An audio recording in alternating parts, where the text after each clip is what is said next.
Hello दोस्तों, नमस्कार। आप सभी का स्वागत है शॉर्ट हैंड गुरुजी यूट्यूब चैनल पे। आज का डिक्टेशन हमारा एडिटोरियल डिक्टेशन नहीं है बल्कि एक लीगल डिक्टेशन है।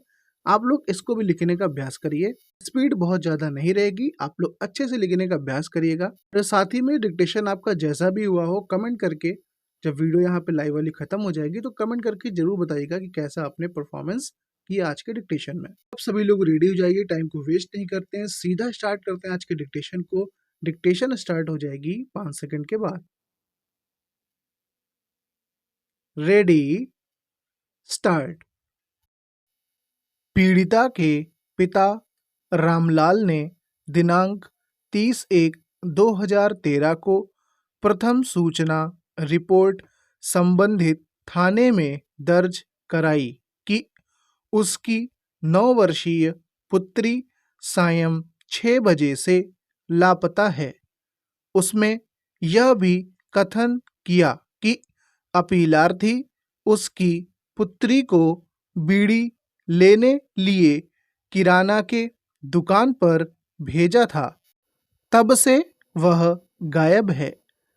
चई गांव माखन खंडवा के पुलिस स्टेशन में तदनुसार एफआईआर संख्या 38/2013 उसी दिन भारतीय दंड संहिता की धारा 363, 366 के अंतर्गत दर्ज किया गया।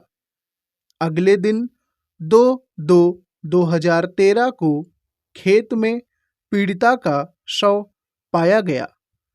अपीलार्थी की गिरफ्तारी 4/2/2013 को किया गया। दिनांक 13/2/2013 को अन्वेषणोपरांत आरोप पत्र पेश किया गया, किंतु संबंधित न्यायालय ने दिनांक 18/2/2013 को मामला सत्र न्यायालय के सुपुर्द कर दिया। अपीलार्थी की ओर से 18/2/2013 को कोई अधिवक्ता उपस्थित नहीं हुआ, अतः विधिक सहायता सेवा की ओर से दिनांक 19/2/2013 को अपीलार्थी की सहायता के लिए एक अधिवक्ता नियुक्त किया गया, किंतु वह उपस्थित नहीं हुआ।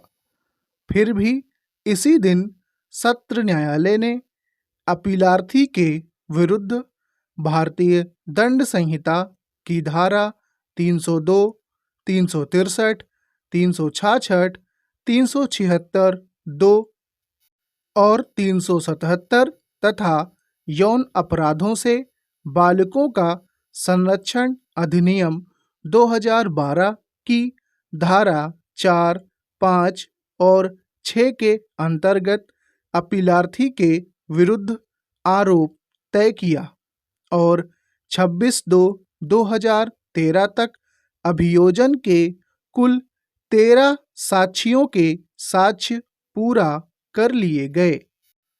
इसके बाद 27 और 28 फरवरी 2013 तथा 1, 2 और 4 मार्च 2013 तक विचारण पूरा कर निर्णय सुनाया गया। दिनांक 4/3/2013 को ही विचारण न्यायालय ने अपीलार्थी को उपर्युक्त धाराओं में दोष सिद्ध घोषित किया और उसी दिन दंडादेश के प्रश्न पर सुनते हुए अपना अंतिम निर्णय भी दे दिया, जो इस प्रकार हैं। 1. धारा 302 भारतीय दंड संहिता मृत्युदंड। 2. धारा 363 भारतीय दंड संहिता 7 वर्ष कठोर कारावास, जुर्माना 1000 रुपये, चूक कारावास 1 माह। 3. धारा 366 भारतीय दंड संहिता 7 वर्ष कठोर कारावास, जुर्माना 1000 रुपये, चूक कारावास 1 माह। 4. धारा 377 भारतीय दंड संहिता 7 वर्ष कठोर कारावास, जुर्माना 1000 रुपये, चूक कारावास 1 माह। 5. धारा 376(2) आजीवन कारावास। समान अपराध होने के कारण पॉक्सो एक्ट की धारा 6 के अंतर्गत कोई दंड नहीं दिया गया। तदनुसार मृत्युदंड की पुष्टि के लिए उच्च न्यायालय को मामला संदर्भित कर दिया गया। दूसरी तरफ अपीलार्थी की ओर से भी उच्च न्यायालय में अपील किया गया। उच्च न्यायालय ने भी आक्षेपित निर्णय दिनांक 27/6/2013 के द्वारा न केवल मृत्युदंड की पुष्टि कर दिया, अपितु अपीलार्थी की अपील भी निरस्त कर दिया। अतः यह SLP दाखिल अपील उच्चतम न्यायालय में प्रस्तुत किया गया।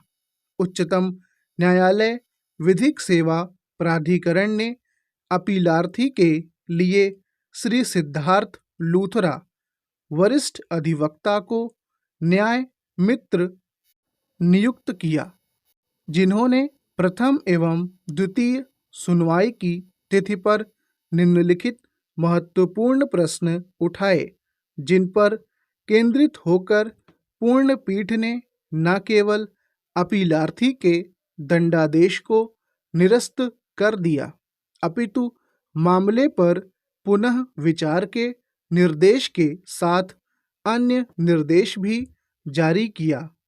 1. विद्वान न्यायमित्र की नियुक्ति उसी दिन हुआ जिस दिन आरोप पत्र विरचित किया गया, जिसका प्रभाव यह रहा कि विद्वान न्यायमित्र को न तो मामले का अध्ययन करने के लिए पर्याप्त अवसर प्राप्त हुआ और न ही अभियुक्त से मिलकर पर्याप्त जानकारी निर्देश प्राप्त करने का अवसर प्राप्त हुआ। 2. क्या वर्तमान मामले में विचारण न्यायालय के द्वारा अपनाया गया विचारण का तारीख त्वरित न्यायालय के रूप में 13 दिन के भीतर विचारण पूर्ण करके फांसी की सजा देना स्वीकार किया जा सकता है, या क्या इस तरीके में विचारण न्यायालय की ओर से कोई उल्लंघन या त्रुटि कारित किया गया। स्टॉप।